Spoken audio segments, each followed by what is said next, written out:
Gabriel, I have three answers to the three questions that you've put to me today. The first is that Karen will most likely be granted a divorce order because I am convinced on the facts presented to me that Karen will be able to satisfy the Section 48 requirements of the Family Law Act of 1975, the Commonwealth, to prove the sole ground that her marriage has broken down irretrievably. Alternatively, her marriage can be made void because her new evidence suggests that Daza is polygamous.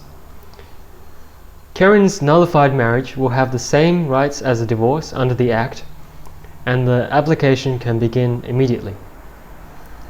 One requirement under Section 48, for example subsection 2, provides that the couple must live separately and apart for 12 months before applying.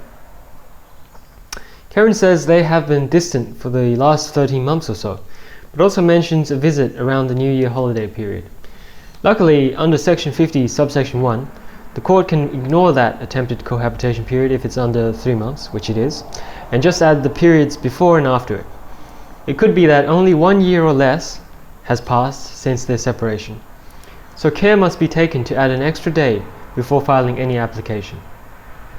The greatest hurdle to Karen's divorce is to convince the court of their separation because she left the farm to move into a possibly jointly owned second home. The circumstances of a separation do not suggest any marriage breakdown. In this case, much like in the marriage of Folk, the court will want clear evidence from both before and after their separation. That is, the court will likely compare the pre-existing state of cohabitation, including Karen's monthly visits, to the post-separation state of cohabitation, such as the weekend phone calls. It may not seem clear enough, as evidence of no contact at all might be. However, evidence from other communication methods could establish that their conversations no longer have a marriage-like quality.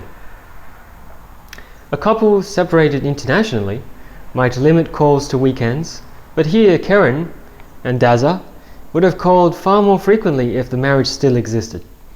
From that alone, it's clear that their attitude towards the marriage must have changed. But neither partner knows the other's intentions. Daza could well prevent the divorce simply because their separate residences didn't imply a separation to him, as happened in the Price and Underwood case. But because the marriage has degraded significantly in other ways since then, there is a strong case favouring separation.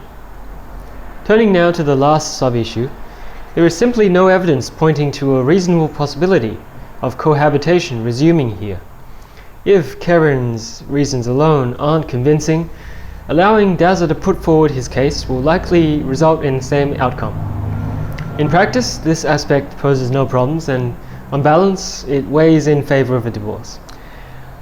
My second answer is that Mark's present circumstances are not likely to support a finding of a de facto relationship under Section 4AA.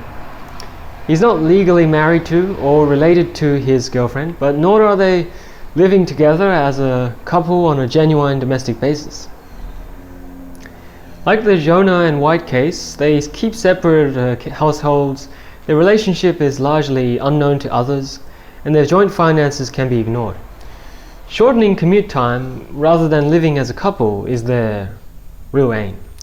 There's just not enough here to move the friendship into de facto territory, but Mark should still be made aware of his options and their consequences. The third and final answer is that the new Federal Circuit and Family Court is a positive and advantageous change, provided that ongoing attention and reform is implemented to address the issues and disadvantages. The key reforms all aim to improve systemic issues without extra funding. Nearly all aspects of the two courts are combined and unified. A focus on quality and efficiency underpins most amendments. However, doubts remain as to whether the court can proactively deliver measurable improvements without greater legislative action or intervention.